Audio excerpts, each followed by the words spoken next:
I'd like to call the April 21st, 2022 meeting of the Lancaster County Planning Commission to order. I'd like to welcome all of our guests this evening.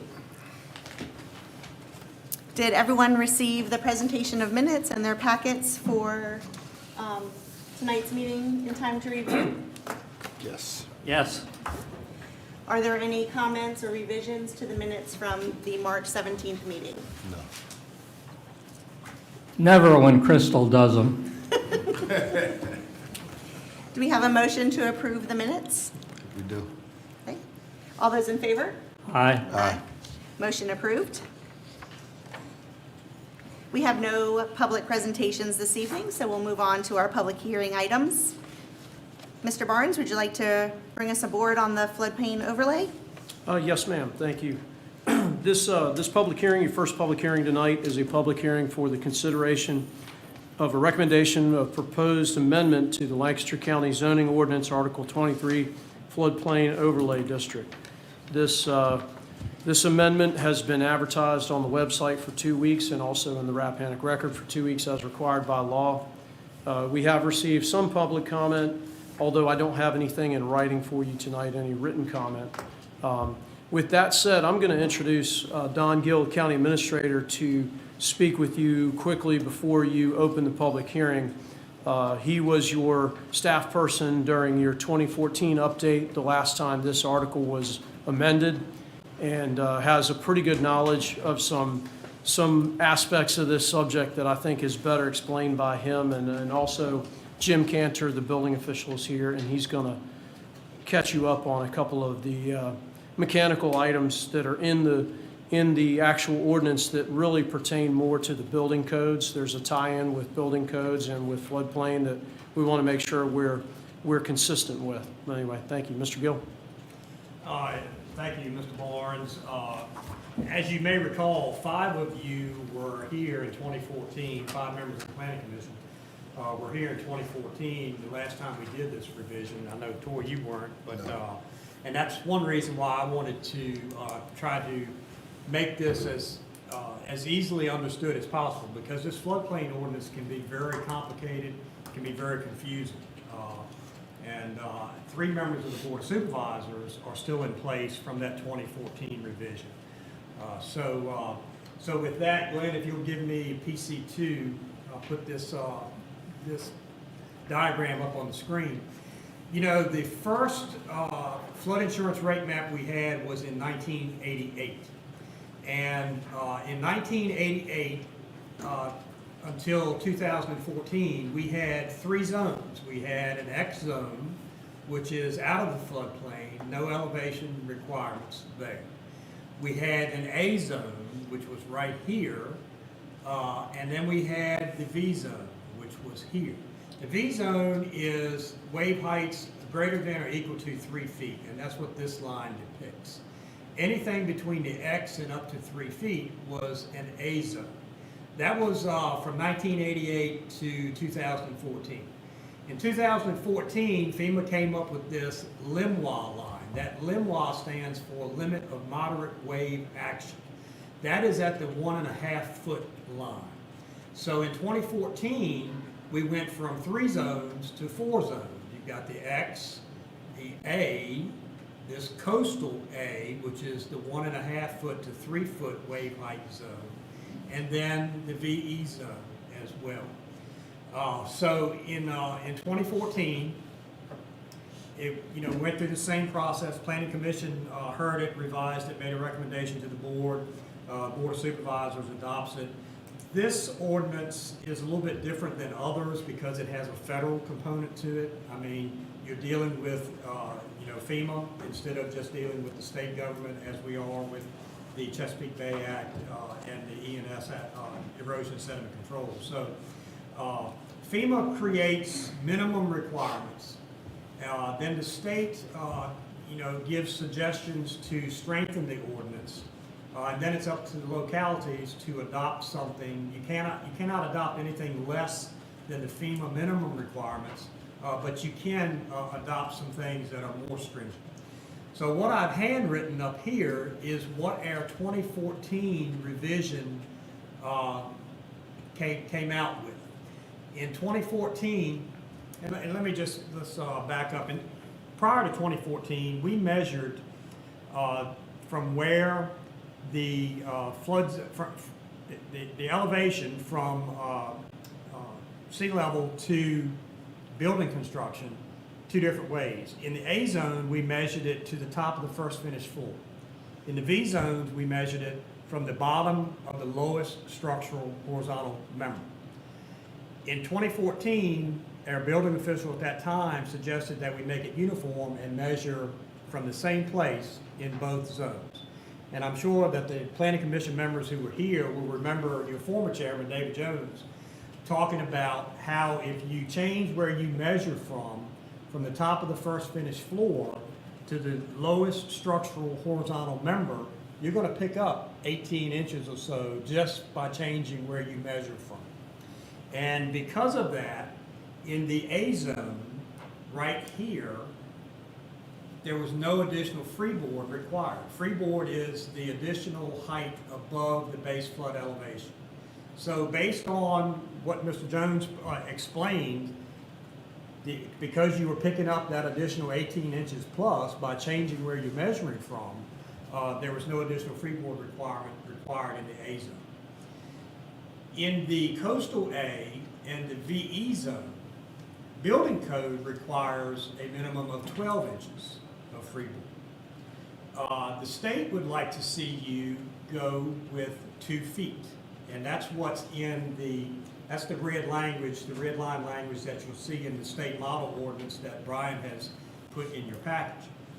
But if you notice those citations at the bottom of the page on that model ordinance, you'll see that FEMA rounds up so that if you have 18 inches of freeboard, you get credit for 2 feet. And when I say you get credit, that's credit for National Flood Insurance rate premiums. So whether you have 18 inches or 24 inches, it's the same. So the board at that time adopted 18 inches of additional freeboard for these more dangerous zones of the coastal A and the VE, because you have more wave height and more wave action. So that's where we currently are. Our A zones, you have to build to the base flood elevation, but nothing extra. And you're measuring in all zones to the bottom of the lowest structural member. And in the A, E, and V zones, currently we require 18 inches of additional freeboard, even though the building code only requires 1 foot. So this is where we're currently at. And my point in coming here tonight and explaining this is that I don't believe, my personal opinion, that we need to go any higher than where we're at right now. Because that would put, in my opinion, an undue burden on the citizens, because you would be increasing either fill dirt, extra lumber, block, brick, building material to achieve that extra height for really no benefit in premium savings. So, and building construction costs, are going up and at a high level right now. So I don't believe that we need to go any higher than what we currently are. So having said that, I'd like to go through this ordinance page by page, but maybe we should do that after the public hearing to see what the public says. But hopefully you can get a good grasp for where we're at based on this diagram that's up on the screen. And I'll answer any questions that any of you may have.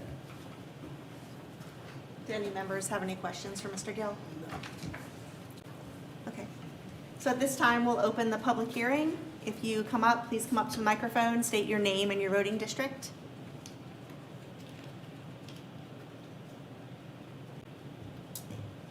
And I'll add too that Jim Canner, a building official, like Brian had said, is here who can answer any questions that you may have as well. Practicing my wait time. Okay, if there are no public comments, we'll close the public hearing. Mr. All Gill? right.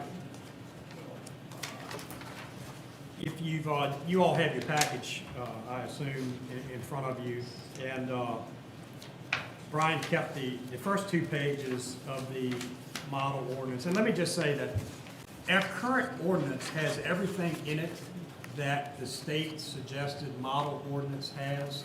It's just jumbled up in different places.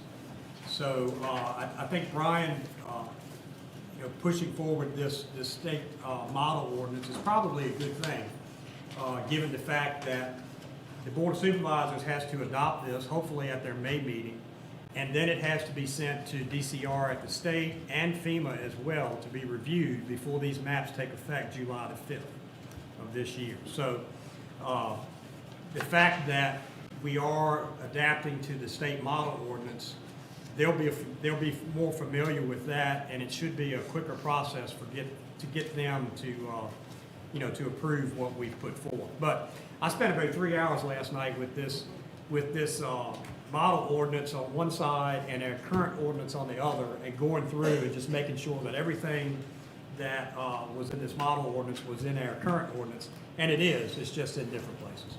So, having said that, the first revision that I would suggest comes on page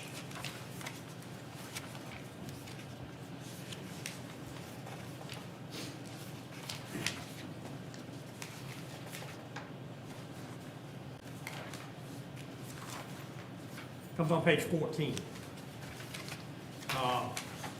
Second paragraph at the top. We're talking about A zones here, and in that second paragraph, the last sentence, the red writing, it says, when such base flood elevation data is utilized, the lowest floor shall be elevated to or above the base flood level plus 24 inches. And again, that's the maximum, and I think Brian put that in there for a couple of different reasons. Number one, if you put something in high, you can adopt something lower, and that makes the boards and commissions look good.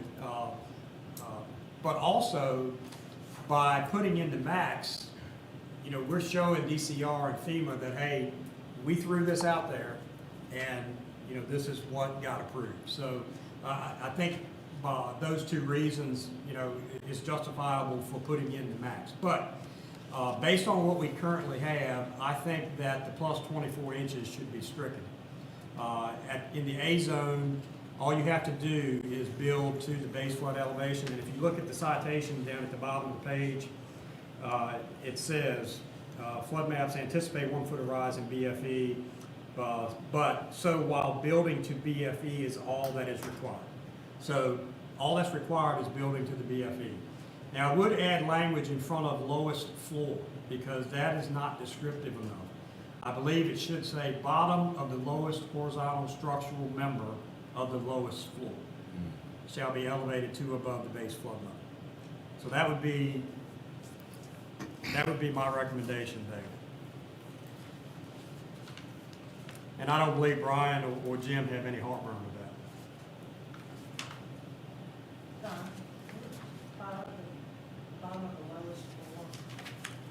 Bottom of the lowest horizontal structural member of the lowest floor.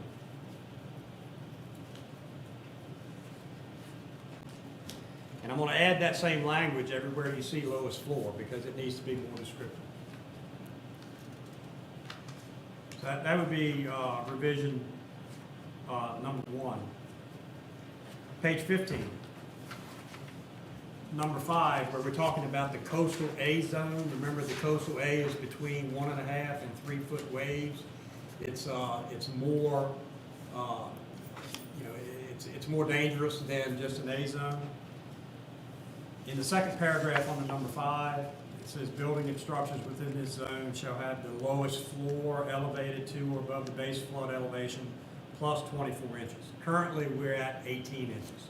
So I would suggest replacing 24 inches with 18 inches, and in front of lowest floor, adding that language, bottom of the lowest horizontal structural member of the lowest floor. So basically, everywhere we see 24s, we change to 18. And basically, yes. Well, in number 6, in paragraph down, same thing. 24 is going to be changed to 18, and the lowest floor, well, actually, the lowest horizontal structural member is already there in that paragraph. And if you look at the citations at the bottom of the page, number 11 at the bottom talks about how 18 inches gives you the same savings as 24 inches, more bang for the buck, so to speak. On page 16, number F, or letter F, at the bottom, the red language, the enclosed space shall be less than 300 square feet. If you look at the citation, number 13, it says that spaces of 300 square feet or more trigger higher insurance rates. I would say strike that language. It's not required, and again, if you remember back in 2014, the Planning Commission and the Board of Supervisors talked about how they shouldn't be regulating insurance rates. And they equated it to like car insurance. And you have to buy the minimum, but it's your choice to buy up. And so I think the mentality of the board in 2014 was they would rather stay closer to the minimums that are required than to force higher standards on the citizen. On page 17, that red language, I would suggest striking that. Again, that's not required by NFIP standards, if you check the citation at the bottom of the page.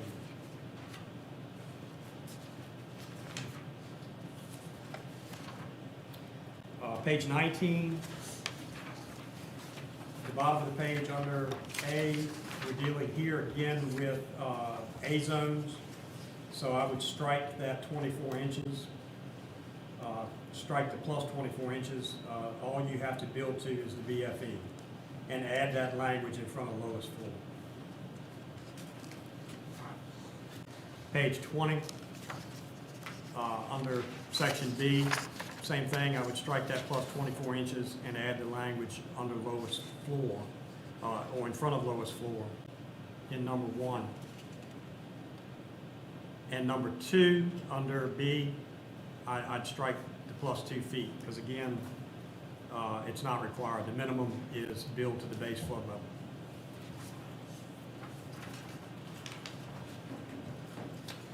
Page 21, I don't have any problems there. I think the correct language has been stricken. Page 22, I would strike that declaration of land restriction. That's not required.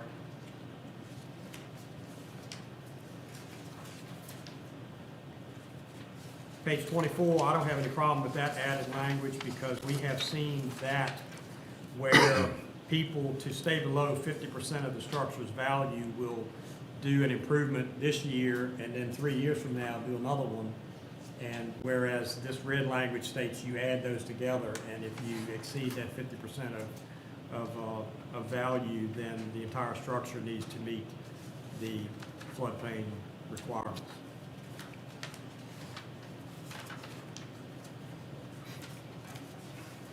Page 26, letter M, where it has variances will not be issued for any accessory structure within the SFHA, Special Flood Hazard Area. I would actually strike M and bring back what is shown as stricken in yellow. No variance shall be granted for an accessory structure exceeding 600 square feet. M says you won't consider any variances for any accessory structures. What's stricken in the yellow says that variances could be considered, but not for any accessory structure exceeding 600 square feet.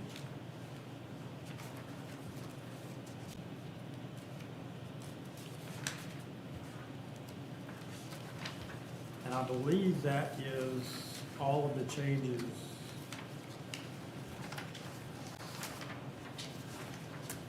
Yeah, that's all the changes that I had, and that keeps us consistent with what we currently have on the books. And that would be my recommendation for you all to forward this to the Board of Supervisors, recommending approval with those revisions. Are there any questions for Mr. Gill? Would anyone care to make a motion? Yeah, I will. I'll recommend that we forward this floodplain overlay district amendment, Article 23, Board of Supervisors, recommending that they approve all the changes just suggested by Mr. Gill. Okay. All those in favor? Aye. Aye. Motion carried. All right, our next public hearing this evening is Lancaster County Zoning Ordinance Article 8A, Commercial Limited District C2. Mr. Barnes, would you like to bring us Yes. up to date? Thank you. This second hearing is another ordinance amendment, and this ordinance amendment we discussed last month and reviewed it. It's coming to you for the purposes of allowing a special exception in the C2 district. As you all are aware, the C2 district restricts building sizes to 4,000 square feet and restricts building height. These two slight changes would allow a 4,000 square foot floor limit to be expanded with a special exception from the Board of Supervisors. It would also allow a height increase with a special exception. There may be cases where somebody has a C2 property, they're expanding or their business is doing well. Generally, they're coming to us and asking for a C1 upzoning. In this case, this may be a way that in certain areas where it's better that that property stay at a C2 zoning status, that individual or entity could come to the Board of Supervisors with a special exception request to build a larger building. We discussed, as you all are aware, the potential of putting a limit on it, 10,000, 12,000. But I think it was decided by the commission, and probably wisely so, to leave that ambiguous and not allow the board to decide that on a case-by-case basis. So with that, I'll allow you to open your public hearing. I did provide you the one written comment I did have on this today from an individual from the public in an email form supporting this possible change. Thank you. Are there any questions for Mr. Barnes? This was the guy in Irvington, right, the one to expand his business? Okay. Any questions? Okay, at this time, I'll open the public hearing. Again, if you have anything to say, if you'd please come to the podium and state your name and your voting district. Mr. Rowe, I didn't ask before, is there anyone online? No one has their hand raised at this time. Okay. If there's anyone online who would like to make a comment, if you would please push the hand button at the bottom.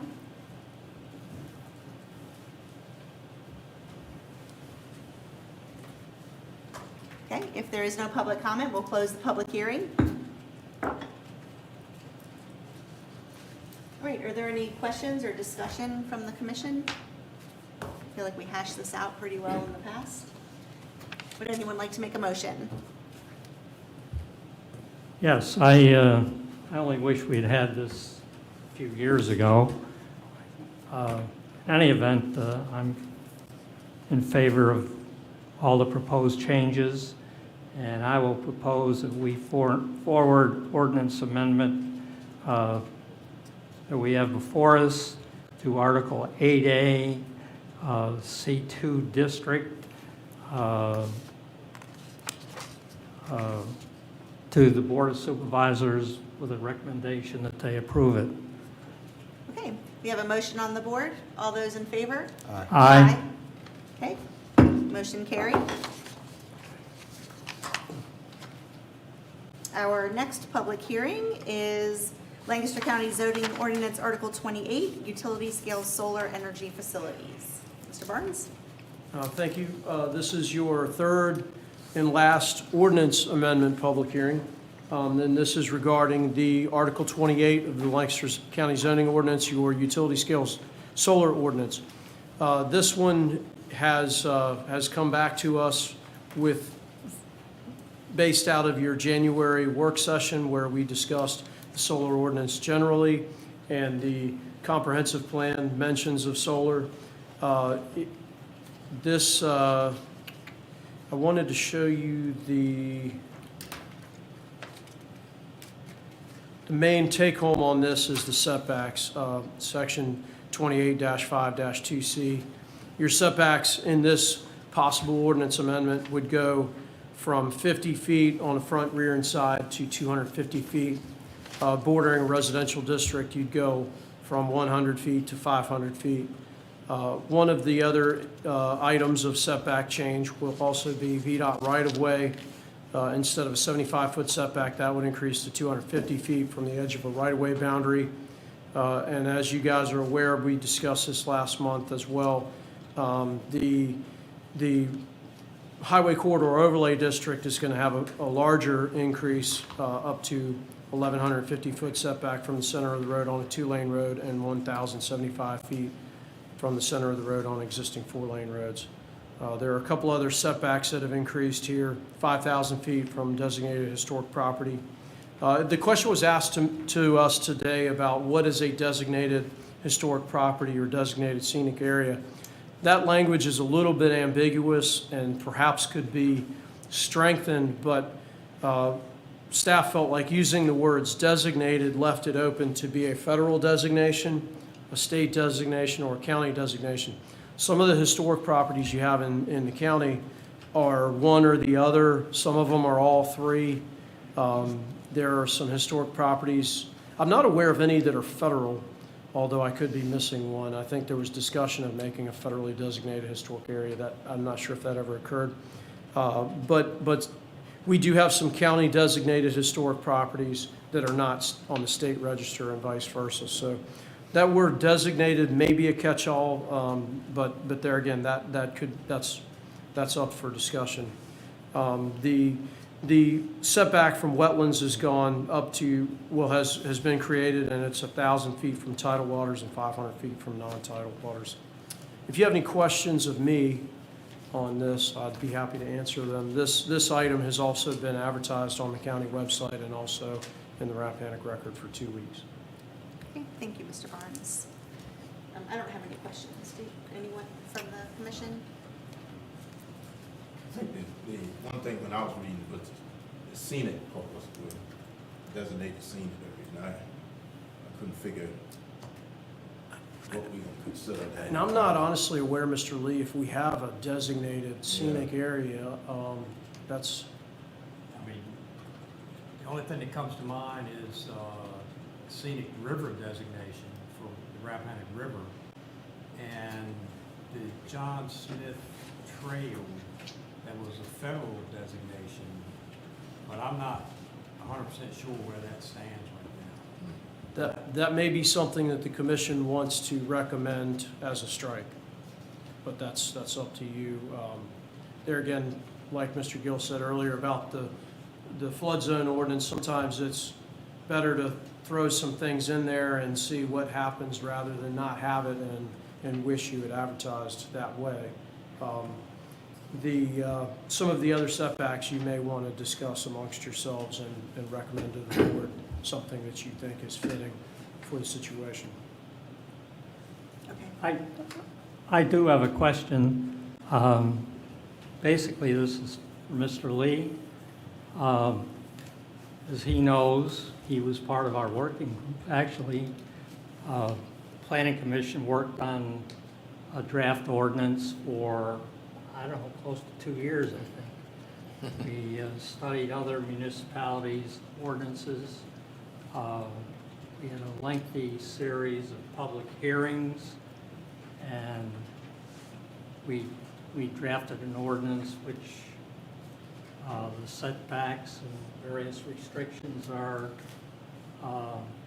fairly close to what other municipalities around us have. What we proposed to the Board of Supervisors was approved by the supervisors. It's been in effect for a while, and we've had some applicants who have been approved. And now we have a suggestion from the Board of Supervisors that we drastically increase our setbacks, produce some setbacks that we've never had before. I'm just wondering what are we trying to accomplish here? What is our goal in drastically increasing our qualifications to have a utility scale solar? You know, if I could answer that question, I would. But I can't speak to all the board, you know, other members. But I knew this was coming back, and a couple of these setbacks in here, personally, I think is excessive myself. But that being said, it's here to Hatcher, you know, and I thought we had a good ordinance that we sent up. You know, like you said, we worked on it a couple of years, and I thought we had a good ordinance and that we could follow. But this has come up, and it came up after we had the work session. You know, we had a joint work session, and it came up after that. So I know it's puzzling to you all, because it's been puzzling to me also. Okay, I appreciate your honesty. Can I add to that just a little bit? I'll take a stab at it. You know, when the ordinance was drafted, it was drafted thinking that we would have a couple of large projects that would max out the transmission line, and that would be it. I don't think anybody realized that these smaller projects that tie directly into distribution lines were going to be a thing. The large projects have to tie into the transmission line. The transmission line runs down the center of the county.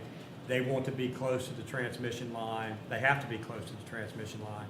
I don't think we had any idea about these smaller projects that would tie into the distribution lines. When the ordinance became effective July 1 of last year, we got an application for a large project that was subsequently approved, but we also got several applications for these smaller projects that tie directly into the distribution lines. And I think that realizing that you could be driving down Route 3 and see these smaller projects every 4 or 5 miles, I think that may have caused some pause in some board members' minds. Not speaking for you by any means, but I think that may have been part of the, the thought that, this ordinance was crafted with the larger projects in mind, but not so much the smaller ones.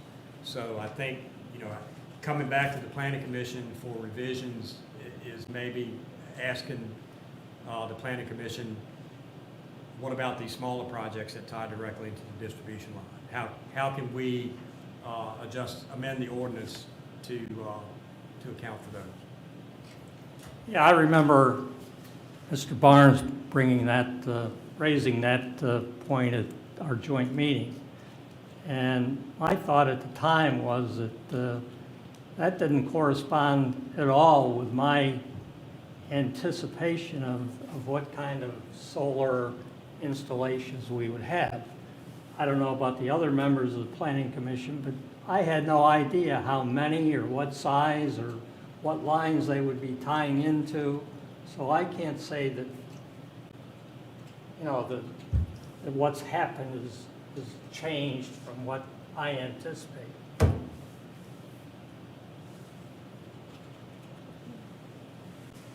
Are there other comments from the board? I agree that we put a lot of time into this, but I also realize that the board has sent it back to us and they have a request. And our understanding from last month's meeting is that the board can reduce the numbers, but they cannot increase the numbers. So my thought is that there are members on the board who have a really strong feeling about what these numbers should be. And so my opinion is that we, as far as the numbers go, that we forward it to them for approval and let them decide what numbers they want to have. I do, however, have a little bit of concern about the designated scenic area because I have that same question. Like, I'm really not been on the board a long time and I'm really not sure what that means. So if nobody can really, Designated what? the designated scenic area Oh, that was on page 205 under number 6. If no one can really describe that, then I think we should consider striking that. yeah, well, I have some other thoughts on the various proposals. I think we need to get the public's view on Yeah, this. we will. Any other comments from the commission? Okay, so at this time, we'll open the public hearing. Come on up to the podium and state your name and voting district, please.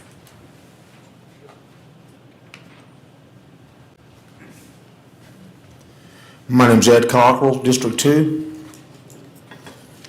As you discuss changes in the comprehensive plan, there's some things you should consider before regarding solar fields. My farm fields are not extremely hilly, but I've had several major areas of erosion that we are fighting. These fields were in corn this year, and erosion dug through it. If heavy rains can do that to corn, what is it going to do to the planted grass and solar field? I believe it would be a good idea to only allow solar fields in areas with very little grade. My other concern is for the property owners that neighbor the solar fields, such as my family. The erosion caused by the solar fields will creep onto the neighboring properties. This will cause silt to fill in the wetlands, which will also cause problems to neighboring properties. Also, if there's a fire in the solar fields, of course it will adversely affect neighboring properties.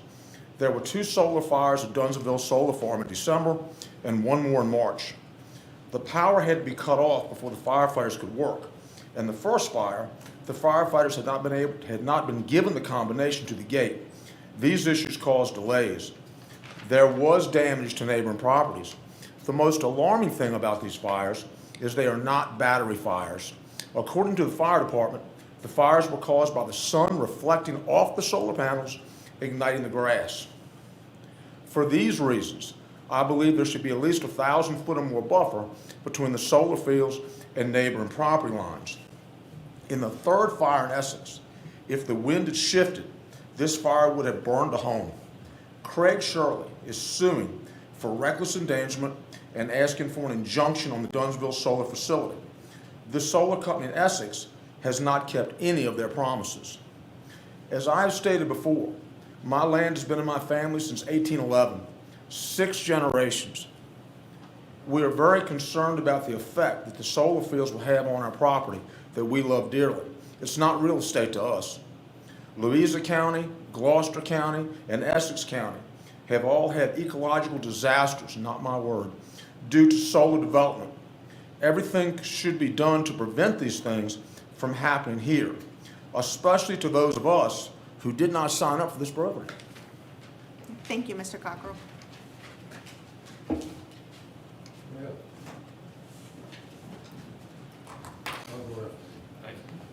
Scott Foster, Gentry Lock, here tonight on behalf of Hexagon Energy regarding Sandale Solar, which you all acted on back in November.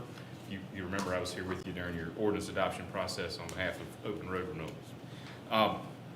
Got a lot of thoughts on your draft changes, and I understand and appreciate where you all are coming from with these modifications. You really want to protect your aesthetic, cultural, and environmental resources, but I'll provide that increasing setbacks to this degree are really a blunt instrument to do that. And to that end, they end up tying your all's hands to look at a project and say, hey, does this adequately address adjacent uses and provide for their protection on a case-by-case basis?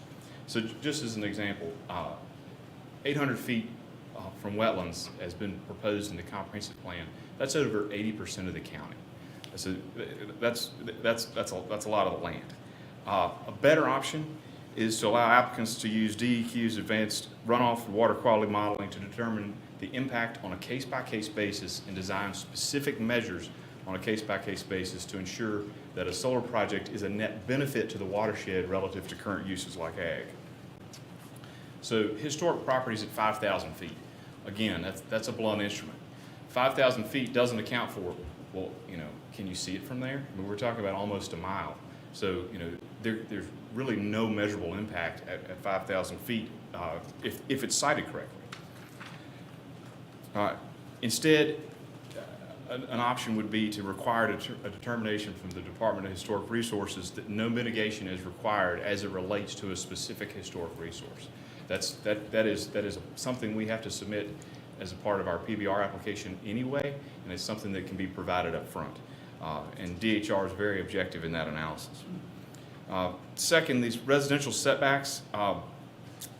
So using Sandal as an example, it's adjacent to a residential district, but it's over 1,700 feet from the nearest dwelling.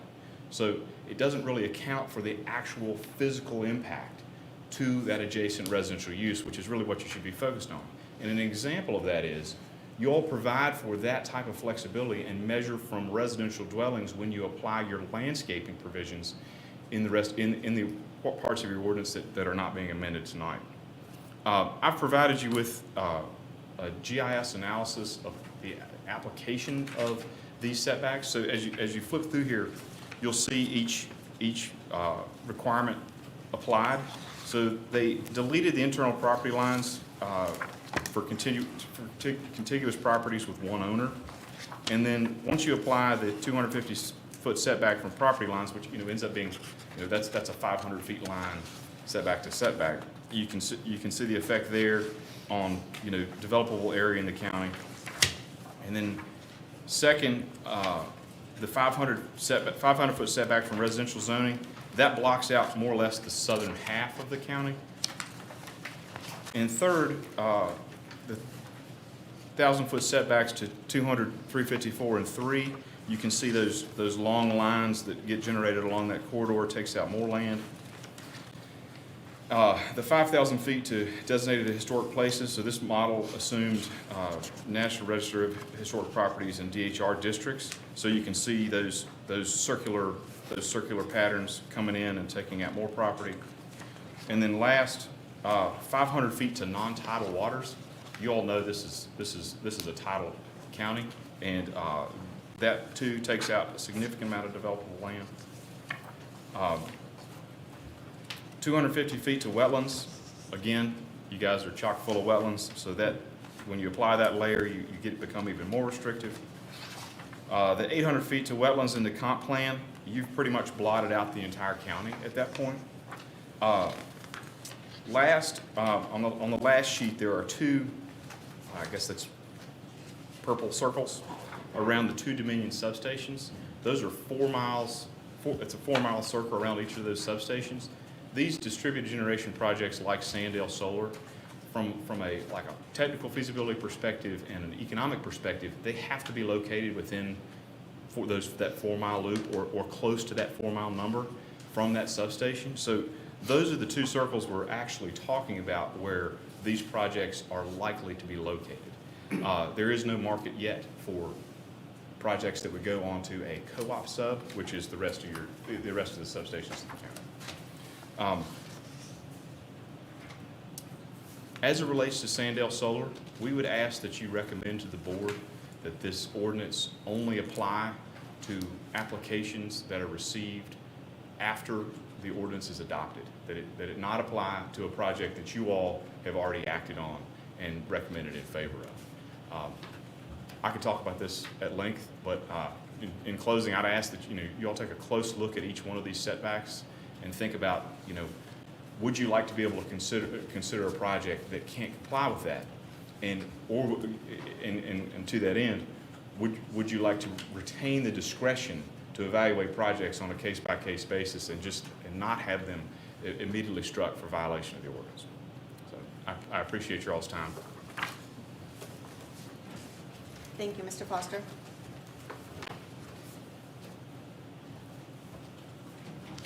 Charlie Costello, District 2. We're here, as far as I'm concerned, because we didn't start with the comprehensive plan when we first got here. And I've been saying that for 2.5 years.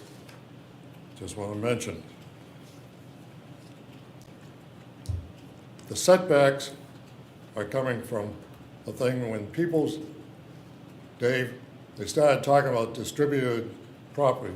They said there could be as many as 20 of them here in this county. I don't know if you heard that, but I sat here and listened to it. That's a lot of solar projects from the distributed area.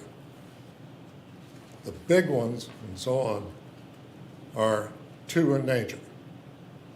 There's the Waller that's already been approved, and there's the Mary Point Solar Project from Dominion, which has been at an open house and other things going on. And Dominion is still working on changing its poles and its lines, and you can see that coming along. And they'll have a substation sitting right, probably about, 200 yards, 300 yards from where we stand right now, we're sitting right now. And they put their battery storage in there, 50 megawatts and 100 megawatts of solar going down Murray Point Road. And there are a bunch of other things. They've already had, Brian, 4, 5? And I think there are more, like down Murray Point Road where Dan Carlson's got his, coming along right opposite Willie Chapel, back in that area, and so on.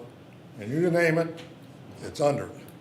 In this 4-mile circle, they put a substation here opposite the courthouse, draw another 4-mile circle, and that pretty much is going to take in most of the county. It will be covered by that. And the gentleman would have you put all of those into it. And that doesn't count the substations that exist coming down River Road that Northern Electric has. And they could just as well put in all that into it. So when you start looking at, it's not onesies, twosies, it's a whole bunch of things. And that's all this place will be, is solar facilities. Not farms, solar facilities. Now, as to the ordinance itself, you have 1,000 foot for tidal and 500 foot for non-tidal. That's in the ordinance. In the comprehensive plan, it says 800 feet for both. You ought to be the same in both areas, so consider that when you're looking at it. The other item is we're concerned with erosion. We're concerned with what's going to happen to our tiles. And yes, it's a big thing with Chesapeake Bay Act and all the rest of it. It's not just this. It's a whole thing that needs to be considered. Please, please, don't just think of it in onesies and twosies. It's all of this county. And other places started out thinking, oh, we'll just do 1 or 2. They're going back and changing. I've sent information from Responsible Solar and so on, and you can read what the counties are doing. So this is important. Your wording needs to be careful in doing it. Please, please. Thank you. Okay, thank you, Mr. Costello.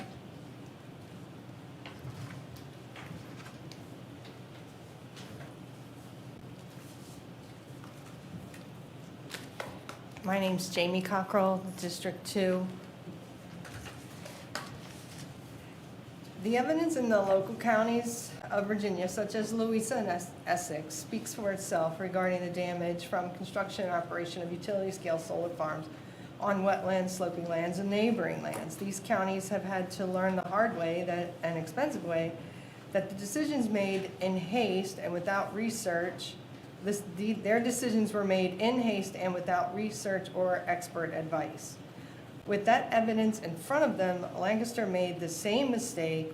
The Board of Supervisors voted 3-2 to approve the 2,400 acre open road wall, or whatever you're going to call it now, large-scale utility. Despite 2 supervisors expressing their concerns, bringing evidence to the table. Brian brought the information about the Louisa County situation and all of the public that was against it, plus at least 12 letters in the newspaper against it.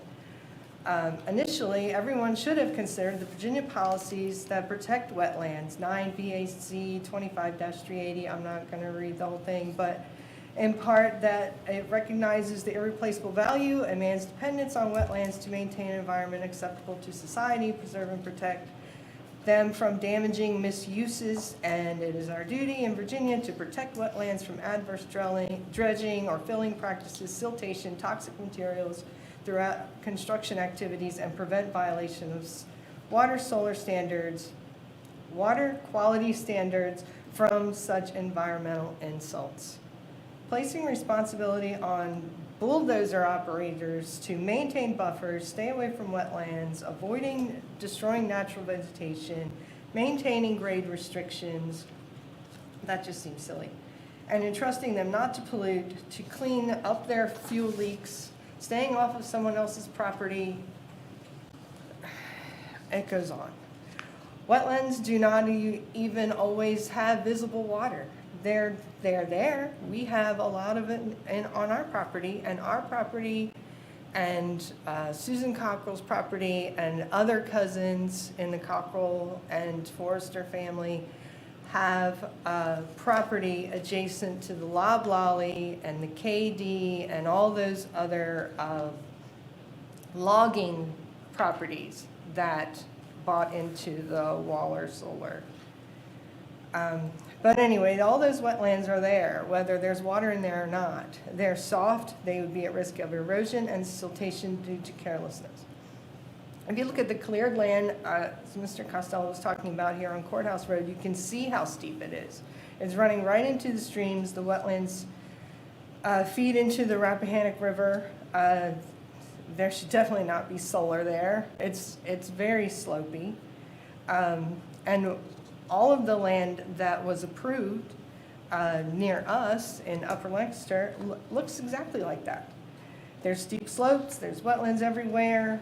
I just don't even foresee how they're gonna put a solar section of however big, and there's wetlands on both sides. So you're gonna have these solar, the runoff running right into the wetlands in all of those 20 sections. Furthermore, the America's Conservation Enhancement Act was passed in 2020, which reaffirms the federal commitment to restore and protect the Chesapeake Bay, including the river, streams, and wetlands. The vested parties are the federal government, the Chesapeake Bay watershed, that includes Virginia, 5 states, and DC. In addition, they have committed to create and restore 85,000 acres of wetlands and enhance another 150 acres of wetlands by 2025. While Virginia does one thing, we're doing the complete opposite. The United Nations COP26 Summit was held in November 2021, resulted in over 100 countries, including the U.S., committed to halt and or reverse forest loss and land degradation by 2030. That's at least 1,000 acres up there of forest land in our area, Loblolly and all of them, that are going to be destroyed by this project. On December 15, 2021, the governor of Virginia, then Governor Northam, allocated $1 billion to Chesapeake Bay preservation, which supports conservation of cropland, pasture land, hay land, forest land, and included a technical assistance for farmers and landowners to implement conservation practices. In addition, $10 million was allocated to the Virginia Land Conservation to support conservation of forest and farmland and tree planting. So here we are again, cutting down 1,000 acres of trees when the state of Virginia says to plant them.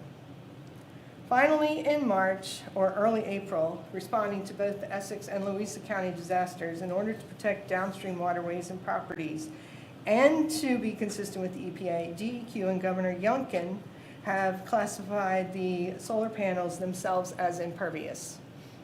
Clearly, when the rain hits the panels, it runs off in a concentrated flow, and that causes erosion when it comes off the panels.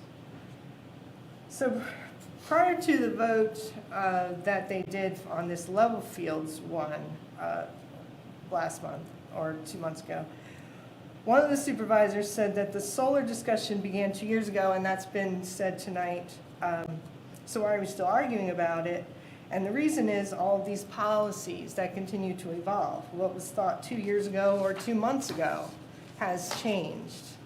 Policymakers in Lancaster need to keep up with the changes that are going on statewide, countrywide, and in the world. And Lancaster, being part of Virginia, being part of the Chesapeake Bay watershed, is obligated to adhere to these policies, just like the rest of Virginia and all these other states. Part of addressing climate change is not only implementing plans for alternative forms of energy, but maintaining the forest land and the protected wetlands to reduce the carbon and keep the water clean, and there needs to be a balance. The natural landscape and environment of Lancaster County is geared more towards preserving forest and farmland and wetlands. Due to the slopes and the wetlands, there's not a lot of natural conditions for solar, which is what you guys just said.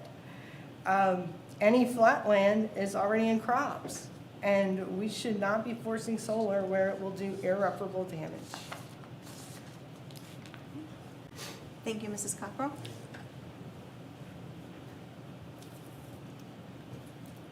Is there, I think you might have somebody online. Yes. Mike Wojciechowski. Hi, sorry, this is actually Rachel Boots. I'm using Mike Burkowski's Zoom login. We're with Community Power Group, and I'm very familiar with the code and have met some of you based on a project that we were working on. And I just wanted to say, I know there has been a lot of time and discussions put into the code, and like the resident just said, you know, you have to keep up with the times, and that is what the special use permit allows you to do, is evaluate projects on a case-by-case basis. Like Mr. Barnes said last month, also other counties in the state are reaching out to him to mimic the code that you have in place because you have established such a strong and robust code. That said, the new code being considered tonight is very extreme, and it eliminates landowner rights to host a solar farm because there would only be a small number of parcels left that would qualify. And even those that meet these extreme measures are mostly forested, which would require tree clearing, which I agree with the past speaker. No one wants that. You have to balance finding spots for renewable energy while preserving the natural environment. Also, the large setbacks will push projects miles away from interconnection points, which won't make projects financially feasible. Even the Harris Road solar project that was presented last month and approved by the board of supervisors also would not be able to be built with these new setbacks. This is a perfect example as why your existing code is working and the proposed code is not appropriate. The setbacks that are in front of you tonight would completely eliminate the ability of solar on Mr. Harris's property. And so I encourage you to think, why implement a code that is going to restrict development that the Planning Commission and both the Board of Supervisors are in favor of? It is Community Power Group's recommendation that the county keep the existing code because it is thoughtful and has been in the works, and it allows you to hear projects on a case-by-case basis, applying new information that the state is rolling out, such as the stormwater regulations that DEQ just rolled out last month. And the county can continue to exercise its administrative oversight without eliminating a landowner's right to develop projects that are in fact acceptable and embraced by the community at large. Thank you. thank you, Ms. Boots. Do you have anyone else? Next one, all I have to say, phone number.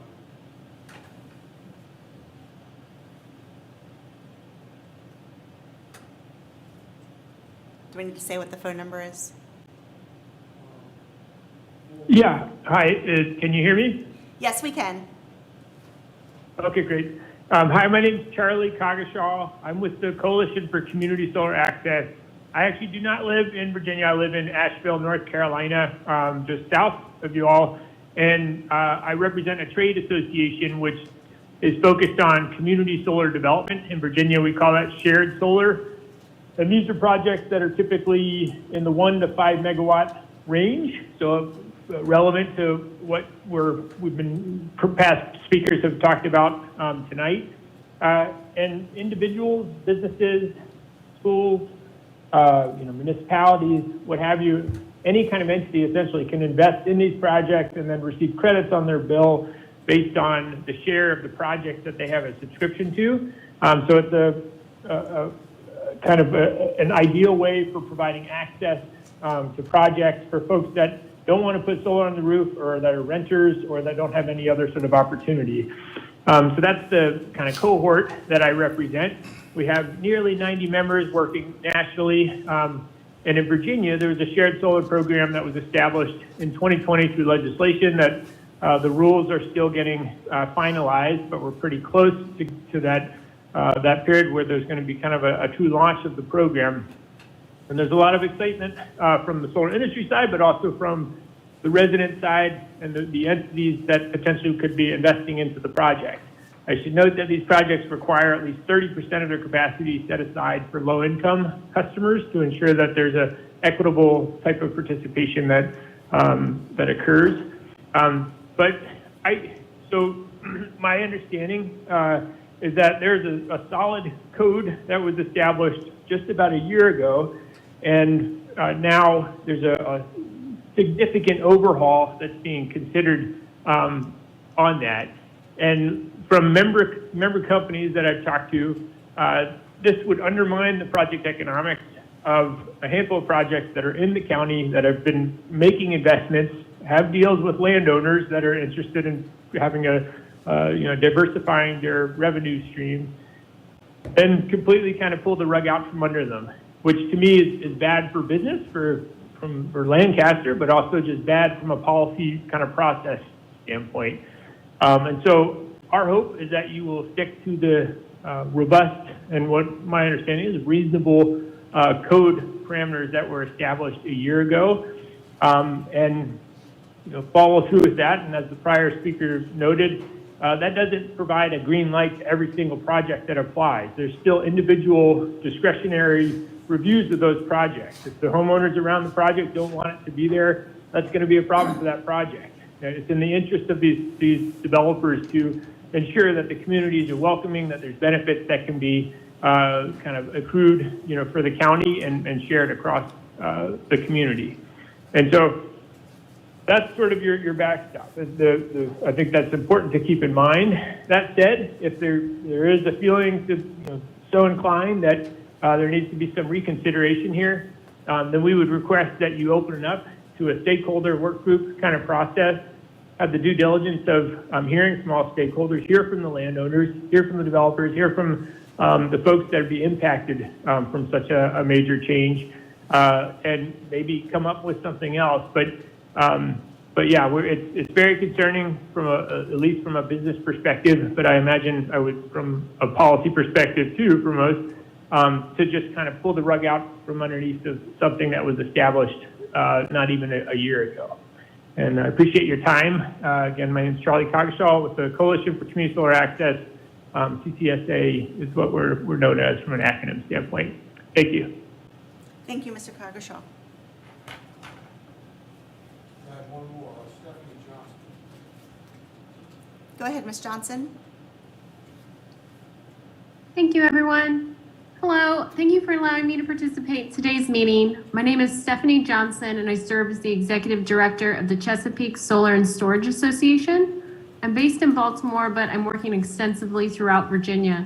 My organization represents numerous solar companies involved in Lancaster County, and I was asked to participate in today's meeting and explain why we're concerned about revisions to the current setback rules. We're looking forward to working with the Planning Commission to ensure that the setback requirements adequately address everyone's concerns, especially the residents of Lancaster County. However, the proposed requirements go beyond industry standard, and in our opinion, they're too drastic. If the new restrictions are adopted as is, all solar development will be impossible in Lancaster County. We strongly encourage the Commission to maintain the existing setback requirements, which were only just adopted in July 2021. These setback requirements that were previously adopted are aligned with industry best practices. The adoption of solar energy replaces and reduces the use of other energy sources that have disastrous effects on the environment, including wetlands. Our industry provides economic and financial benefits to counties where we are allowed to develop projects, and we strongly encourage the Commission not to deviate from the requirements adopted in July 2021 at this time. CHESA and its members are happy to work with the Planning Commission on future setbacks, and we're very interested in participating in a stakeholder working group like the one that Charlie from CCSA just mentioned. I really appreciate everyone's time and consideration, and we look forward to working with you all. Thank you, Ms. Johnson. That's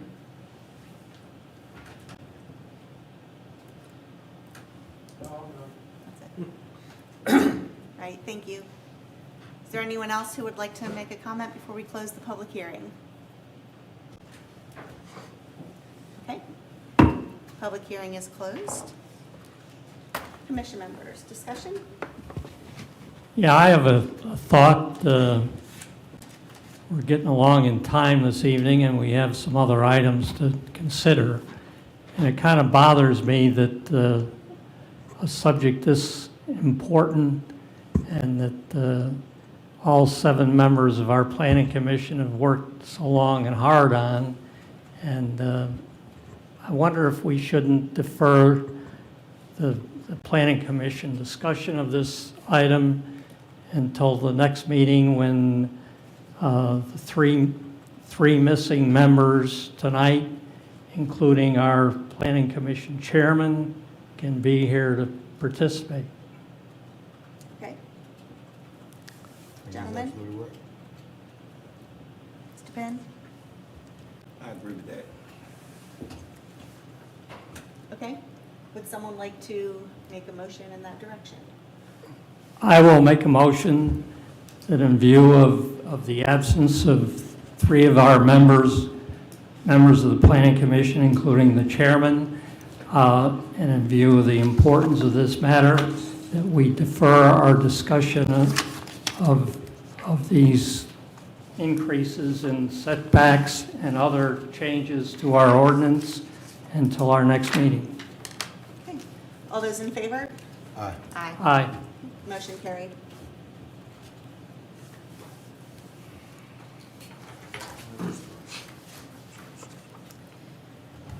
All right, our final public hearing this evening is update to Chapter 6 of the Comprehensive Plan. Yes, thank you, Madam Chairman. This is your last public hearing scheduled. This is Chapter 6 of the Comprehensive Plan. You all voted on this some time ago. It's been remanded back to you for additional consideration. That consideration can take place tonight. Your new language for this current look is generally in red, although some of the other language is also still color-coded. I left those old color codes there just so we can see, if anyone cares to, they can track the latest edits. A few of those changes were some linguistic and a few other fixes. Most of the changes are on 6-19, page 6-19, as you're aware. They somewhat jive with the solar ordinance consideration that you were just discussing, although they do not track exactly, number for number.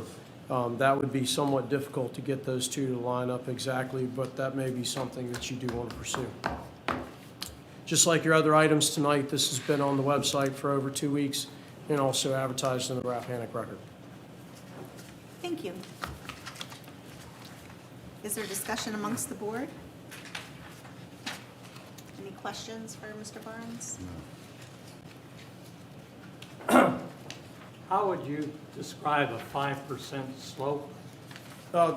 That's the easiest math in America. The best thing about slope measurement is that 5% slope just means a 5-foot drop over 100 feet. So 5% in some areas is not going to be considered too hilly. 5% is just it was asked of staff to put in something about slopes to avoid steep slopes. In research, we looked at especially Natural Resources Conservation Service information. I think I gave you that a few months ago. NRCS regulates a lot of agricultural use. And in agriculture, there's a breakdown. When you get above 5%, that's when you need to start using no-till techniques or permanent pasture, or just don't farm the land at all. So that's why that 5% is there. If you guys want to recommend something steeper that you think is okay, that's fine. I just chose that as a starting point for you to kind of consider. The soils here, as you all are aware, are generally sandy loam. Sandy loam soils are easier to erode. As you know, I come from an ag background. That's kind of where my brain is most of the time. I have been to places in the United States that are 25 and 30% slopes, and they are tilled and they do not wash. I'm thinking especially the Palouse region out in Washington State, very famous wheat growing area. Those are where you see those specially modified combines that can work on the side of a hill, they tilt.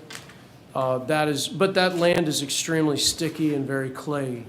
Here, the land, I always tell people, it wants to do two things. It either wants to wash away or it wants to blow away because it's dusty.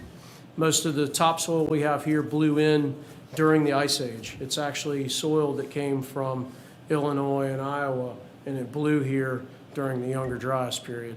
So it's dusty to begin with, and then there's a little bit of sand mixed in. So 5% is just that number that I picked using NRCS.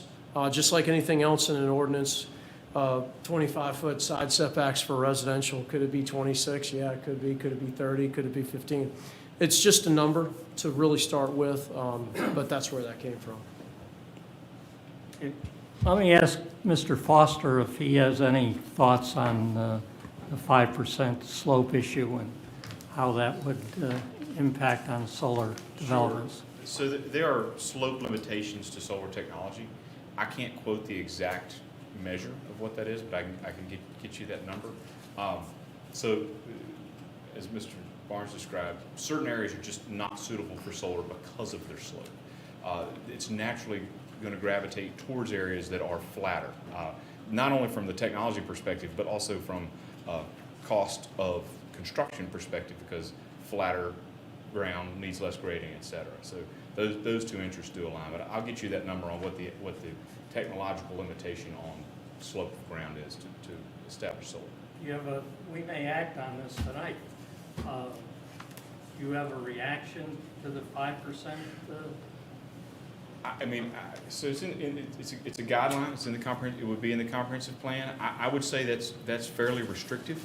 I would maybe consider softening that by saying the slope of the project area should be a factor in consideration of approving or disapproving the project. So that leaves it open for an applicant to present to say, hey, we're on ground that's within 5 to 7%. We've considered that and account for it. So flag it as an issue that an applicant should review and bring you all information on, so you can make that analysis as you're evaluating the project. Okay, thank you. As I reread this, I see it's not an absolute limit. Yeah, I did want to leave that like that for you guys and for the board, mostly because most of the projects that have been approved are 5% or less. Interestingly, talking to developers, some developers look for a south-facing slope because it assists with the lay of the land to begin with. I will say some of the racking panels now, that's pretty standard. The panels that move do seem to have lesser of a erosion problem, which is a good thing. But you're right to say, hey, 5%, what is that? That is something that you always are concerned about. If you struck that sentence, I would recommend that you still leave the sentence above it where you do mention highly erodible standards, because the HEL standards take into account the soil type too. Like I was saying, some soils can be very steep and don't erode, whereas others, unless they're tabletop flat, they're gonna have a bad erosion problem. So I think personally, as your staff person, I do think slopes should be considered. And they should be mentioned in the comp plan so that boards have a tool. Should it be explicit? I don't know.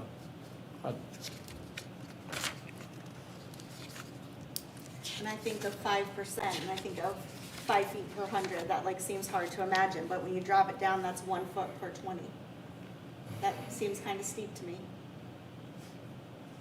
Yeah, if you're 100 feet away, if you're a 6-foot tall person and you're 100 feet away from me, the top of your head is going to be where my feet are if I'm looking at you. So you're going to be down quite a bit. Doesn't sound like a lot, but on the ground, it can be quite a bit. I think it's something to consider. But it is a should, and it's not a shall. So, and there again, this is our guidance document that's going to help future decisions. So, Right. I guess what I really have a problem with here is the new requirement that a buffer of 800 feet should surround all tidal and non-tidal wetland areas. First of all, I wonder why we have an ordinance type absolute requirement like that in a comprehensive plan. That kind of requirement should be in our ordinance, where it's there for everyone to see very plainly and know that they have to follow. I don't think this figure should be in our comprehensive plan. And then as a more general thing, I did some research on what our restrictions are in other ordinances as far as wetlands, and we really have none. I mean, if somebody has a hog confinement operation, they can put that right up to the edge of a wetland. We have no restriction on any of that. If somebody has, in a manufacturing zone, if somebody wants to start a trucking terminal and there's a wetland in their piece of property, there is no requirement that they put that trucking terminal any distance from the wetland. The only place where we have any restriction on how far something has to be from a wetland is in our waterfront district overlay. And there the requirements are 100 feet. That's the only place. Anywhere else, any other type of operation can be right next to a wetland. It can't go into the wetland. So I'm wondering why, when we're talking about a glass enclosed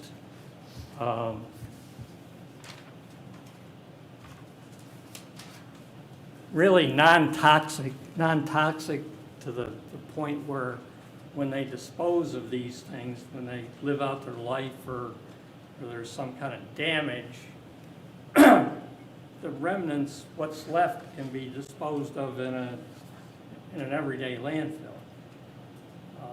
There are no hazardous waste involved in it, and it's all sealed in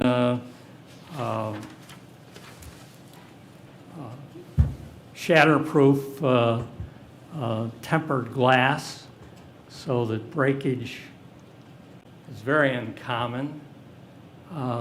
So I'm wondering why we need all this clearance between a wetland and a solar field. Okay, gentlemen? All right, we're gonna open it up to the public hearing. Oh, I'm sorry. No, that's okay. All right, so at this time, we'll open up for the public hearing. If you'd like to speak, please come to the podium.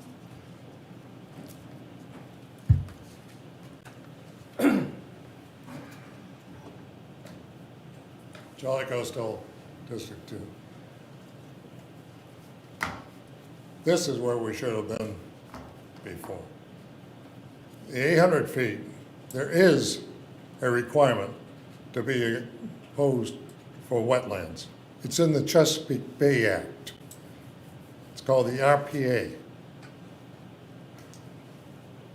You have to follow the RPA.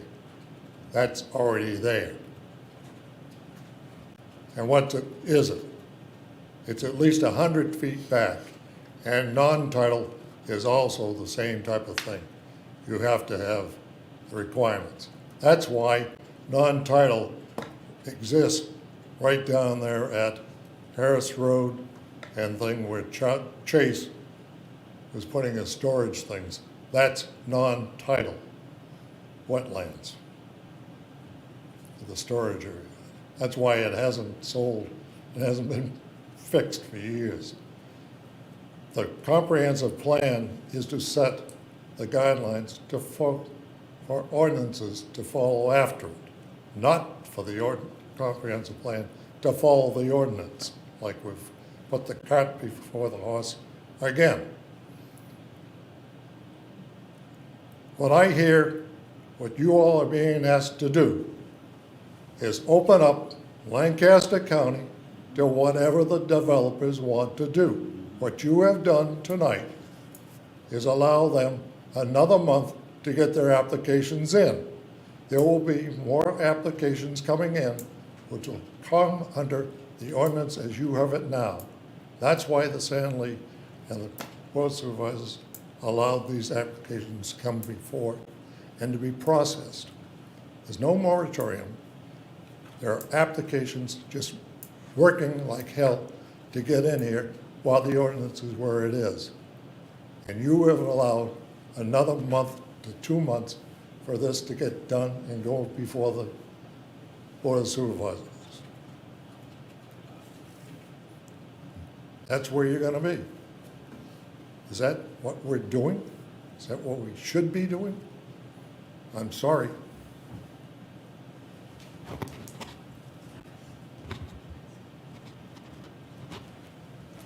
Let me respond to Charlie, and we've disagreed on this for a long time. You sure have. Yeah.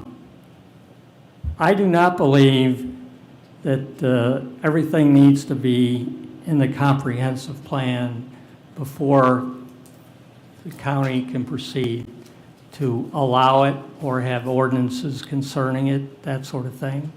I'm wondering about broadband. Should we stop work on everything that's going on with broadband extension in the county? I mean, that's not in the comprehensive plan. High speed, pardon? Can I respond? Sure. Yeah. Would you want to discuss? Broadband and others, the comprehensive plan can be updated at any point along the line. We've chosen to take it chapter by chapter by chapter. And we don't go back and amend things and update the comprehensive plan as you go along. It calls for a review every 5 years, but it doesn't say you can't be updating that comprehensive plan, and probably should, as demand big things happen.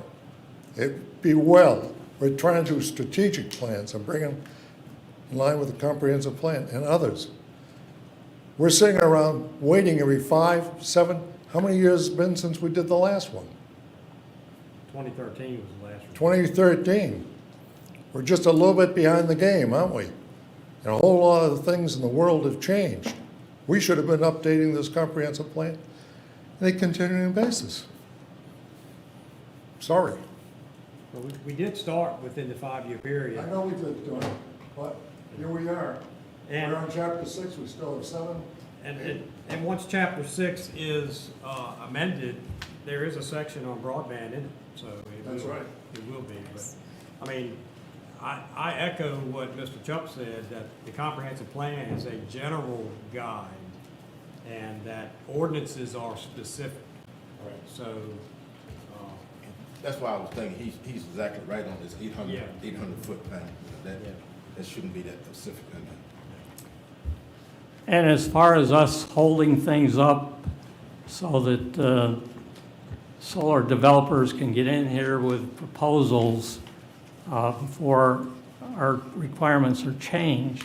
I mean, the board is under no real pressure to approve or disapprove these applications that I know of. They are, it's their requirements. And they're told, for information, they're told developers have to get this done because they're in the queues, and it's costing them millions of dollars to be in those queues, and putting that pressure on the board of supervisors to get this thing done as soon as possible. So I'm going to pull us back around because the public hearing right now is on Chapter 6. So I'd like for us to focus there, please. Are there any other public comments on the changes to Chapter 6? Yes, ma'am. Of course.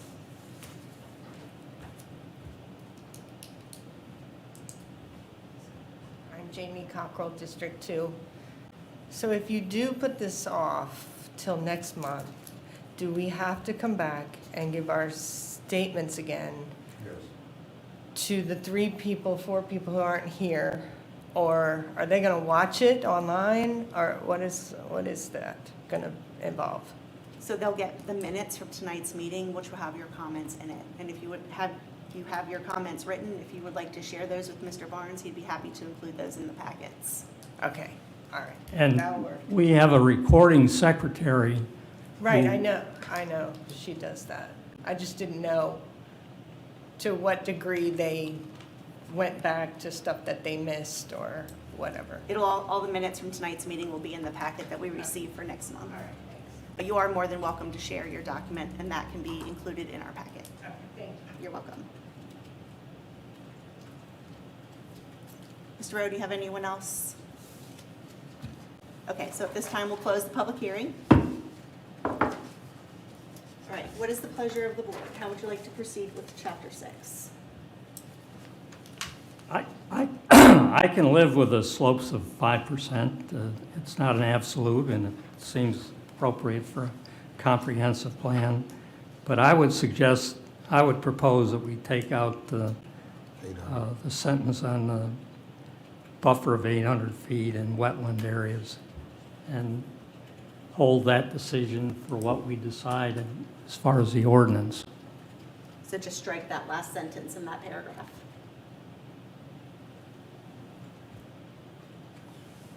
Yes. Are there any comments or discussion from that end? No, I think Dave's right. Okay.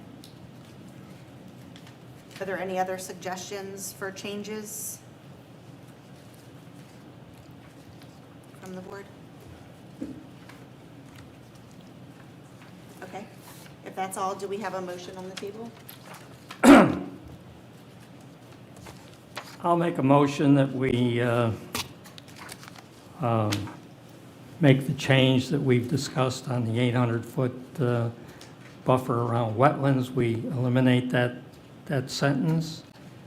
And with that change forward, our proposed update of Chapter 6 of the comprehensive plan and forward it to the Board of Supervisors with a recommendation that they approve it with our suggested change. Let me ask a question. We strike the word scenic from the previous time. How does the word scenic in the comprehensive plan going to relate to that? From, say, we still got scenic over here, though this is general, in nature. Should we strike scenic in both places, or just say this is general, we don't have to worry about it? Well, the planning commission has tabled action on the ordinance, but that's a good point. If the planning commission is going to recommend removing scenic, then do you want to leave scenic in the first full paragraph on page 6-9? Good point. I'll amend my proposal to add that we eliminate the reference to scenic properties. It's on which page? 6-19, yeah, same page. It's the last sentence in the first red section. Okay, that we eliminate that and, Just that word, scenic. Still got cultural, Yeah, we- historical, all that, stay there. It's actually scenic is two places. It's in both sentences in that first read. That's what they said.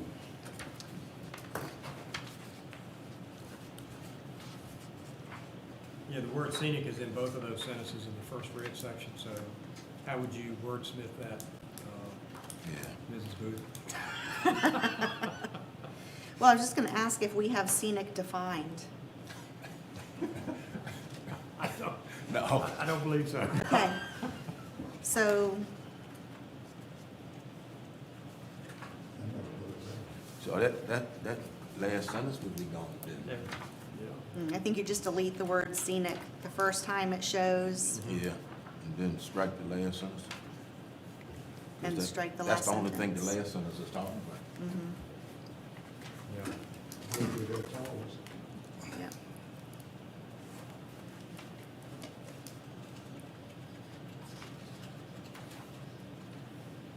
Okay, thank you for catching that.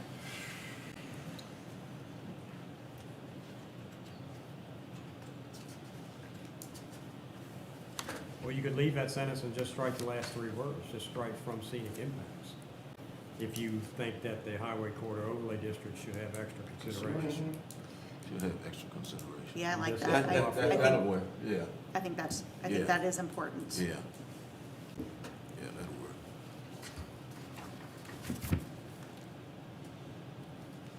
So we strike scenic from the first sentence, and then keep the main, Everything after and.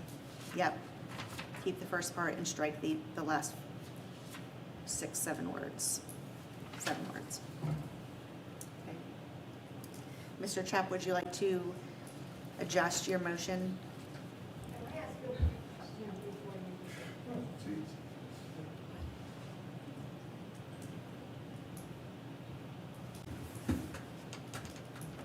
So I feel as the importance of the word scenic is way below the importance of that 800 feet. So can that be 2 motions? Well, we'll see how it comes through. It depends on how the motion is made, and then the commission will vote. I think it's important to remember the comprehensive plan is general in nature, ordinances are specific. So that's why the number has been recommended to be removed from this general comprehensive plan. May I say something? All the time. Scenic is important because it helped with the, The folks See? online can't hear you unless you're at the microphone. you can't hear me? They I can can now. hear you. Oh, really? Scenic is important.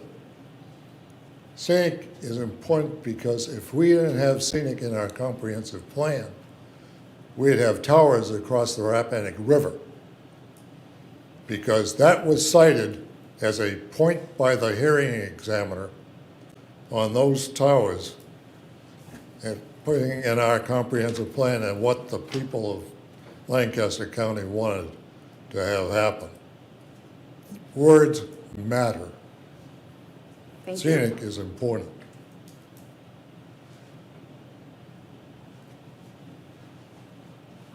Right, Mr. Chapp. okay, so we have the change as far as the 800 feet. As far as scenic, on the same page,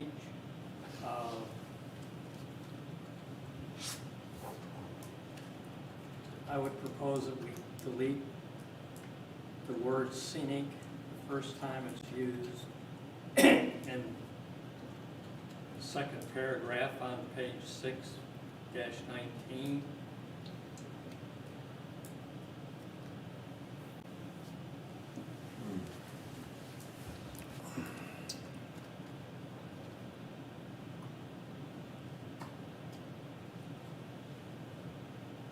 I don't see anything wrong with the last sentence, frankly.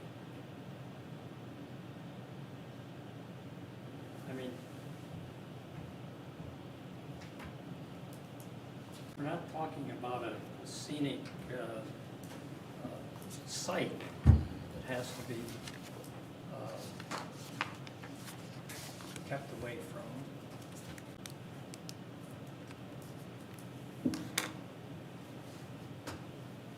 Different than the first sentence, it's talking about scenic resources. Yes.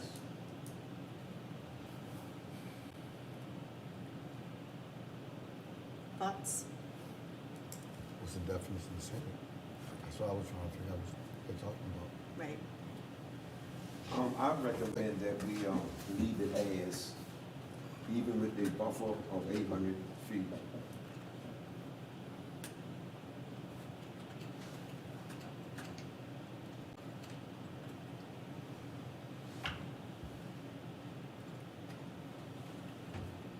To leave that the specifics in the comprehensive plan here? Yes.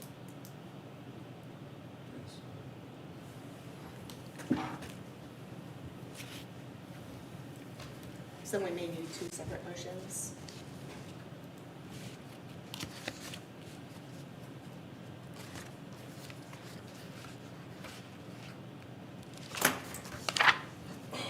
Okay, well, I'll propose that we forward the comprehensive plan proposed update to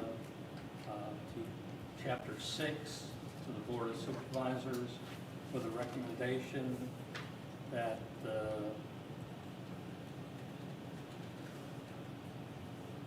the sentence which reads, "In order to protect these important wetland areas, a buffer of 800 feet surround all tidal and non-tidal wetland areas on the utilities scale solar sites," that would be deleted because it's an ordinance requirement that should be in an ordinance and not in a general comprehensive plan. And that we also delete the word scenic